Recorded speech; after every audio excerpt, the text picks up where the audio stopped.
nos levará para a morte. É uma questão de tempo.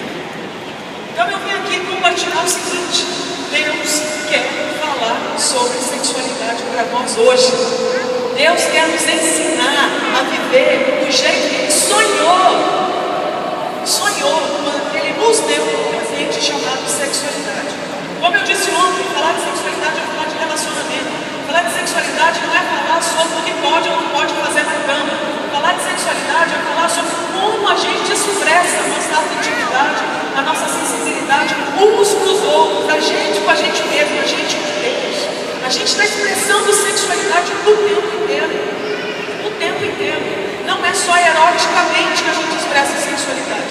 Não é só quem tem atividade sexual que expressa sexualidade. Pessoas que não têm atividade sexual expressam a sua sexualidade.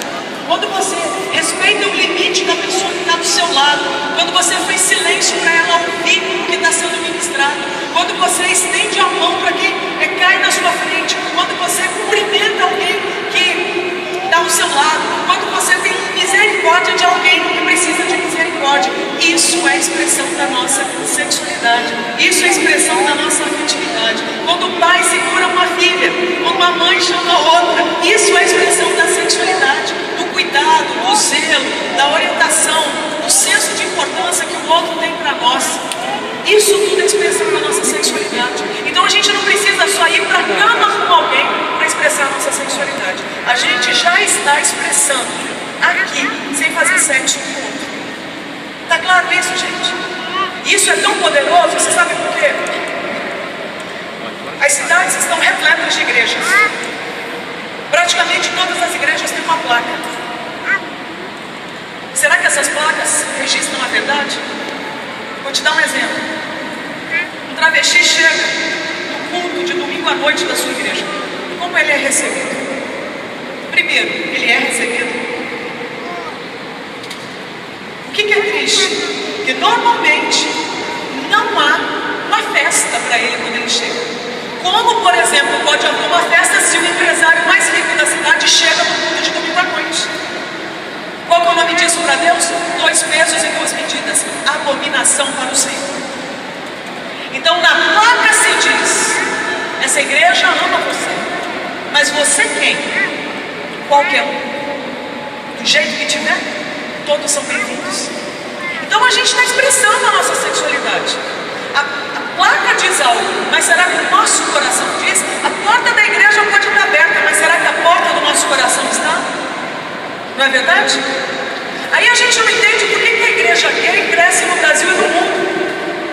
Porque eles recebem essas pessoas. Aí a gente não entende por que o candomblé cresce, por que as seitas crescem. Porque elas recebem essas pessoas. Independente das motivações, recebem. E nós? Será que somos santarrões o bastante para não podermos receber outras pessoas que têm lutas, que têm dificuldades, que têm problemas, que têm dilemas, que têm pecados, que têm confusões, como qualquer um de nós? Então a ideia é a gente entender qual é a visão de Deus dos relacionamentos. Ontem eu falei a respeito de homossexualidade. Muita coisa não pode ser dita por causa do tempo, por causa das interferências, para quem estava aqui, entende o que eu estou querendo dizer? Mas o que eu quero deixar claro é que a homossexualidade, assim como a dependência emocional, assim como a dependência química, assim como aquilo que a gente vai falar hoje, que é vício sexual, são como se fossem essas flores. Aí eu te pergunto, se você não quiser que essa planta produza flores, o que você faz? Arranca. É assim que vai deixar de produzir? Poda? É assim que vai deixar de produzir? Para não produzir mais esse fruto, o que eu preciso fazer? Tratar o quê? Tratar o quê, gente? A raiz. Agora, para você chegar na raiz de alguém, tem que ter confiança. Será que nós somos de confiança para as pessoas abrirem a história delas para nós? Ou será que nós somos um povo mais fofoqueiro que compartilha a miséria do outro, compartilha o pecado do outro? Então quero te desafiar, de novo uma palavra missionária, para você sair daqui comprometido em levar a sério a intimidade do outro, em levar a sério a sua intimidade, para que a gente venha ser um povo de confiança, onde a gente possa abrir as nossas questões uns para os outros, encontrar redenção, encontrar a santidade do Senhor nos relacionamentos. Amém, gente? Eu vou fazer essa divulgação logo, porque eu sempre esqueço. Pela graça de Deus, o pastor Josué tem sido usado para me ajudar a publicar um material que eu entendo ser da parte de Deus para estar ministrando para a igreja no Brasil. Então a gente tem uma série de ensinos na área da sexualidade. Vício sexual, que é o assunto de hoje, está aqui. O segundo é dependência emocional, que não vai dar tempo de falar. Mas eu creio que seja um dos maiores desafios que a gente tende a enfrentar daqui por diante nos relacionamentos.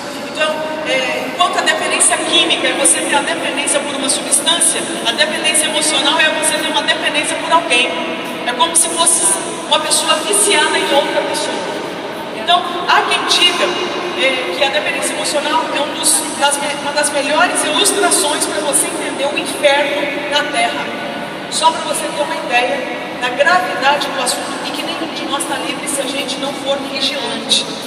O terceiro DVD é sobre ajustamento sexual no casamento e o quarto sobre orientação sexual dos filhos. O pastor Josué falou que quem levar o kit ganha cápsulas de amor para só. Que aliás eu até pedi, porque eu quero ver realmente as coisas melhorarem sempre na nossa vida. Nunca está bom bastante, sempre pode melhorar mais, não é verdade, gente? Então eu quero te convidar agora a participar dessa reflexão sobre o vício sexual. Para mim é uma grande alegria poder falar sobre isso aqui, na região norte do Brasil. Meu coração é da região norte do Brasil. Eu sou membro de uma igreja que fica em Ji-Paraná, Rondônia. Essa igreja está comigo há praticamente 10 anos. Sou missionária em tempo integral na missão Avalanche, mas sou missionária dessa igreja. E um dos maiores sonhos que eu tenho é poder trazer o ensino sobre a sexualidade saudável para a região norte do Brasil. Assim como a região nordeste. Por quê? Porque são áreas, são regiões extremamente esquecidas e que infelizmente são lembradas pelas quadrilhas de tráfico humano. Então são meninos e meninas da região norte e nordeste do Brasil que abastecem os prostíbulos, os bancos de órgãos, as redes de tráfico mundo afora. Eu não me conformo com isso. Eu não aceito isso.